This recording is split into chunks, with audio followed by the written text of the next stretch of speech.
One of the things Jung said about the shadow, and this is, I would say, one of the primary impediments to enlightenment, is that if you start looking at your motives for misbehaving, and I mean by that something very specific. I don't mean that you're misbehaving by someone else's standards.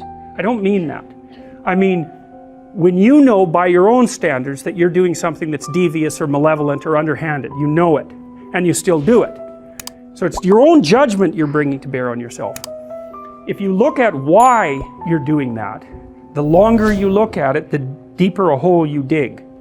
And so this is the motif of Dante's Inferno, fundamentally. So Dante's Inferno is a story about, I can't remember his name, unfortunately. Might be Dante, in fact, although I don't remember. He's led into hell by Virgil, who's an ancient philosopher, thinker.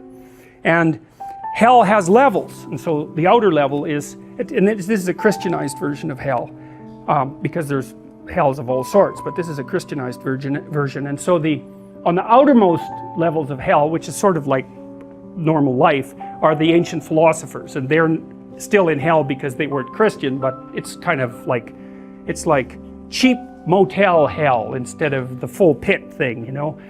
And so then Dante goes deeper and deeper into hell until he gets right to the bottom of it. And it's been a while since I read it, but if I remember correctly, Satan himself is encased in ice at the bottom of hell, surrounded by people who betray others. And so Dante's notion was that the worst of all possible violations of moral behavior was betrayal, and that they're in the deepest levels of hell. And I really like that idea. I think it's true, because if you trust me, then you're manifesting the necessary courage that puts someone through life. You know, if you're smart, you don't trust me because you're naive. You trust me knowing that I'm full of snakes and so are you, but maybe we could cooperate and move things along nicely, you know, and we could reduce each other to the word, to our word, and we could cooperate. But you're awake, you know, and then I betray that, then I'm undermining your necessary faith in life and humanity. And you can really hurt someone that way. Like, sometimes it's self-betrayal, but you can really do someone in that way. You can really traumatize them so that they can't recover. And so it's a really terrible thing to do to someone. And maybe it's the worst thing, and that was Dante's idea. And it's tied in. That makes very interesting reading if you read it at the same time as Milton's Paradise Lost, because those are metaphysical explorations. This is what they are. They're metaphysical explorations of the terrible places you can end up, and that people do end up. And also a metaphysical explanation of what spirit takes you there. So, because you might ask, well, why do you betray someone?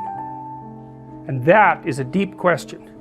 And so you'll have your specific reasons, but under that there'll be some other reasons, and under that there'll be some other reasons, and under that there'll be some other reasons. And if you go all the way to the bottom, you come up with the ultimate reasons why you betrayed someone. And when you look at that, that will not be pretty. That's when your proclivity for evil, let's say, unites with the general human proclivity for evil, and you discover just exactly what you're capable of. And so Jung's notion was that, well, that was a full encounter with the shadow, which is, I suppose, partly what this course is about, because one of the things that I believe I told you at the beginning was that I was going to try to help you understand how it might be that you could be an Auschwitz guard.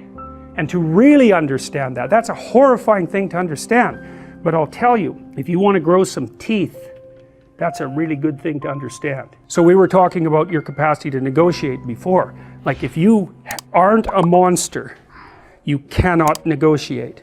But if you've got that under control, then you don't have to be a monster.